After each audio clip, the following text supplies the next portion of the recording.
So, from disconnection to devotion, a journey of spiritual reconnection through hardship. My name is Malika Haider, and I'm honored to speak with you today about how spirituality, specifically my Muslim faith, has carried me from a place of deep disconnection to one of healing and purpose. This journey is both personal and sacred, and it's a story of trauma, resistance, and rediscovery in faith. While my story is rooted in Islam, particularly the Shia tradition, I share it today in the hope that you'll find something universal in it, something about faith, struggle, and to find a place where you can belong. Okay. I was raised in a Pakistani Muslim household that valued religion really deeply. So it wasn't just a regular household. Religion was really like the air that we breathed. And the way I was raised had a lot to do with religious cultural values over religion. And growing up in that environment, my heart was never really tainted towards religion. In fact, I was very connected as a kid at my age. And I still remember the sound of my mom reading the Quran before dawn and waking me up to pray, or the pride that I used to feel being a regular at the mosque. So it just felt like a really sacred rhythm that our household had until that rhythm was broken. Around 18, I ended up in a forced marriage, and this was back home in Pakistan. And this was something that I had prayed wouldn't happen for a really long time. So when it did happen, it really shattered my trust in God. And I just felt like everything that I worked towards with God and religion and faith, I kind of just walked away from it. And I started rebelling. I started doing everything that was the opposite of what I was supposed to be doing. And in truth, my rebellion wasn't against God. It was against the systems, cultural expectations, and restrictions that has suffocated me in the name of religion. But, well, it's okay. But walking away was not enough to fill the void in my heart. I wasn't at peace. I wasn't proud of the life that I was living. And I carried a lot of guilt and loneliness. And I did it silently because my story was not something that I could easily share with people.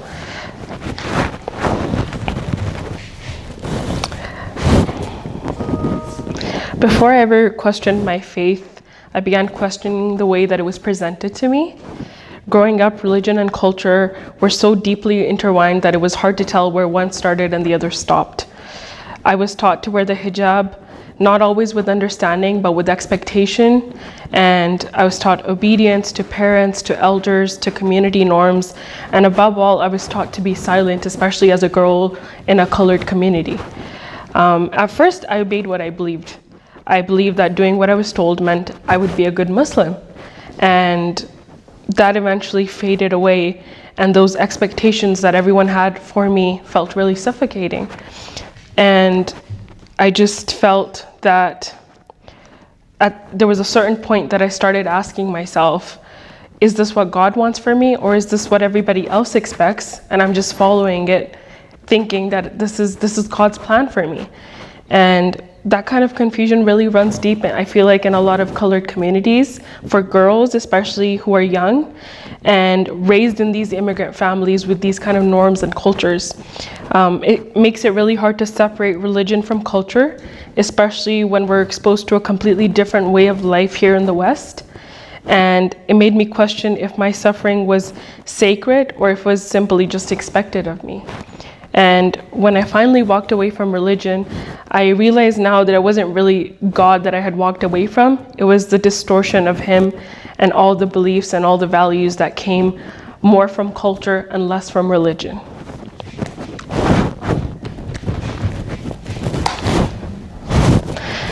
Doing everything I wanted to my heart's content was something that I really began doing. I stepped away from religion altogether, and I was just living my life the way that I wanted to. I wasn't praying, I was completely disconnected, but I looked good and I was having fun. So that was one of the ways that I coped with what happened to me. And it was a very empty feeling. No matter what I did, nothing was really enough. And To the world, I was finally liberated, but on the inside, I was always unraveling. I couldn't silence the grief that lived just beneath the surface. I had freedom, but I didn't have peace. And I chased new experiences, new things, and new versions of myself. And for a while, it worked until every night I would lay in bed and the silence and the stillness inside of me would scream to me that this wasn't the way. I was not healing and I was not at peace. I felt that there's a big part of letting go of things that you grew up with and your values and your religion and your culture. When you let that go, it's a really difficult part of your journey.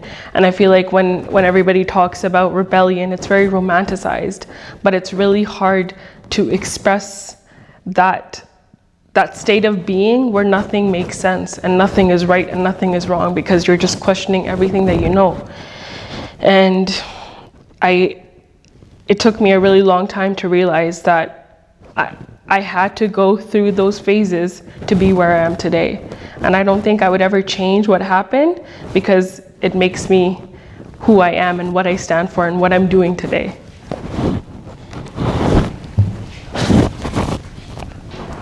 So after 6 years of carrying this emptiness, I was in my forced marriage for 6 years. I hit a breaking point.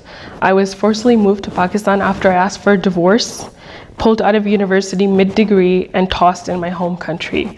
Trapped in a marriage I didn't choose and watching my dreams fall apart, I had reached a place where even continuing to live felt unbearable for me.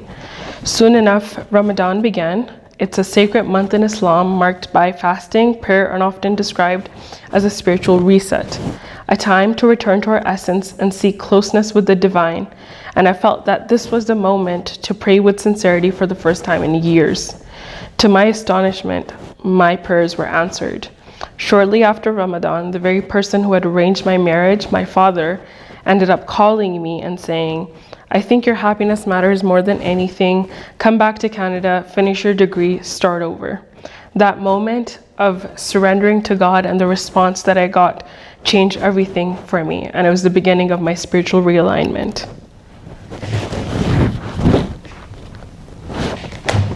But realignment is not instant. It takes time to rebuild what's been broken, but as I began to heal, I could only think of one thing. If God had answered my prayers and is directly looking over me, how could I ignore and disobey him? So I slowly began to reflect on my life, one step at a time, changing the way that I thought, the way that I felt, and the way that I acted. I returned back to Calgary, retained my admission here at the university, and began to practice small acts of godliness in my life. Everything felt so much lighter. I was at peace knowing my journey to healing had begun.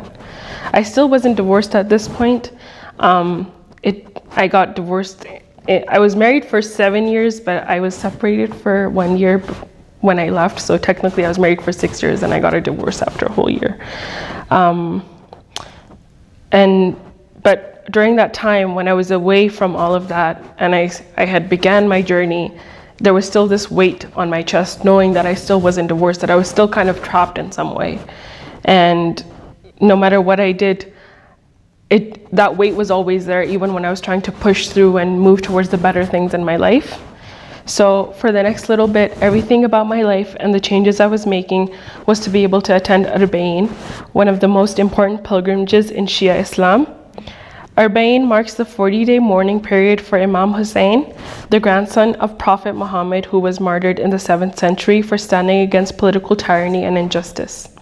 Every year, over 20 million people from around the world walk on foot from Najaf, a city in Iraq, to Karbala, where lies the shrine of Imam Hussein and his martyred companions. It's a journey of 80 kilometers, and it's all done to honor his sacrifice. I'd always admired Imam Hussein's story, but in 2024, I decided to go on the pilgrimage myself. I didn't want to go until I felt spiritually ready, but I finally came to the sense that God's doors are always open no matter what state you're in. You don't have to be specifically aligned or perfect, because there is no perfect in spirituality and religion.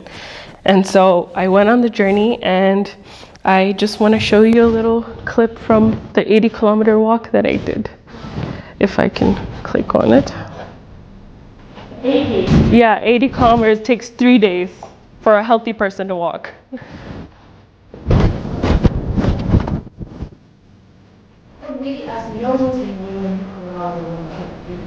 Sorry? No, everybody's welcome. You don't have to be any, yeah.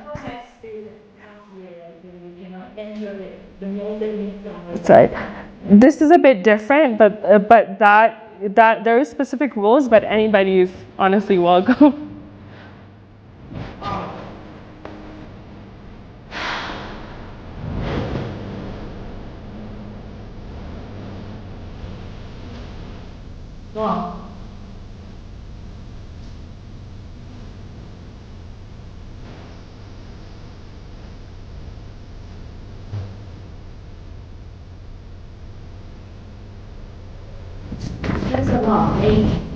Yeah. Yeah, I even had, because I had my phone on me and the fitness app, it tracks. So I would walk about 40 kilometers, 12 hours, and then I would rest for 12 hours and walk the rest. So it took me 3 days to do the walk. What I experienced in that video really transformed me. It was a life-changing experience, and the hospitality, generosity, love, and from strangers was amazing to witness. And it was everything was done in the name of Imam Hussein and his sacrifice, and everyone had so much more love to give, just having this spiritual effervescence everyone was experiencing at that time. People would offer food, water, there was shelter, massages, anything that you could possibly imagine. It was given not for profit or recognition, but just as a service and out of love. I think that really ignited a fire in me to return on this trip again, but as a better person in the eyes of God. And although I'm not perfect, I think I've come to the conclusion that it's my strive alone as a person who's trying to get closer to God that's good enough. Oh, I think so. A moment that stayed with me the most from the walk was something that I chose to bring to the walk. In Arbaeen, many pilgrims go to the shrine to ask for answers to their prayers and for healing and anything that they truly desire. But when I went, I didn't just want to go to ask, I wanted to go to give. And so before the trip, I made 300 cards, 300 of these, depicting a little girl, Sakina, reaching for her father's hand, and I had like little earrings attached to them on the card you can see here. And I gave those out to little girls. And this was in honor of Sakina, who was the 4-year-old daughter of Imam Hussein. After her father was martyred in Karbala, she was among the women and children taken captive. According to tradition, one of the enemy soldiers, Shimmer, ripped the earrings that her father had gifted her right from her earlobes as a way to loot the Prophet's progeny. So I carried that story with me for years, and it really just hit me somewhere where I couldn't express. So I couldn't stop thinking about her, a child who had endured so much violence and loss. So I made these earrings and gave them out to children on the walk to honor Sakina's memory and offer something in return for all the blessings that this path had given me. It was the most healing thing I had ever done. I went to Arbaeen to find something, and I found it in giving, in remembering and in honoring a legacy of resilience and grief that mirrors so much of my own journey. That simple act, giving instead of taking, awakened something deeper in me. It made me realize that I didn't just want to walk this path once, I wanted to return.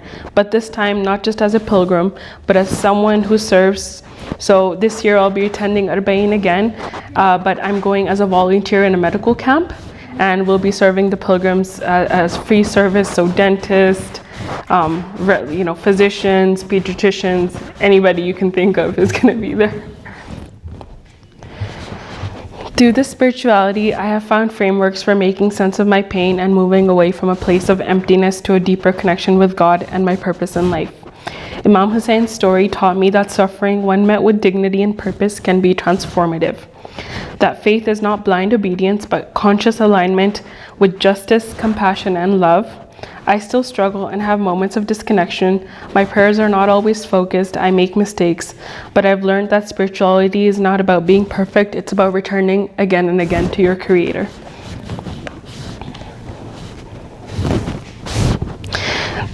This realignment that I had didn't just shift my inner world, it changed how I moved throughout my everyday life. Now there's meaning in every step that I take. I'm more mindful of the kind of person I want to become, not just spiritually, but in how I show up for others and for myself. I've learned to walk away from things that no longer align with my values, and that's not always easy. Sometimes it means letting go of habits that numbed my pain at the time but weren't really healing for me, and other times it means doing things I never imagined. Volunteering, researching, speaking publicly, and discovering that healing doesn't always come in familiar forms. I've started living with more intention, with one question always in my heart. Is this helping me become the woman that I needed when I was younger? This question guides my choices, it guides my work, especially with children and families who are navigating their own battles. It fuels my research, like my current study, exploring how women with PCOS make sense of their health experiences outside of traditional medical system, and it shapes my dreams for the future, to build spaces of care, to amplify stories like mine, and to create what I never had, a safe place to heal, grow, and question. This is what faith looks like to me now, not perfection, but purpose, and not fear, but love. So today I leave you with one question. Have you ever experienced spiritual disconnection, and what helped you find your way back? For me, this way back was through Imam Hussein, whose stand against injustice continues to inspire millions. And that's pretty much it. That was my story. Thank you.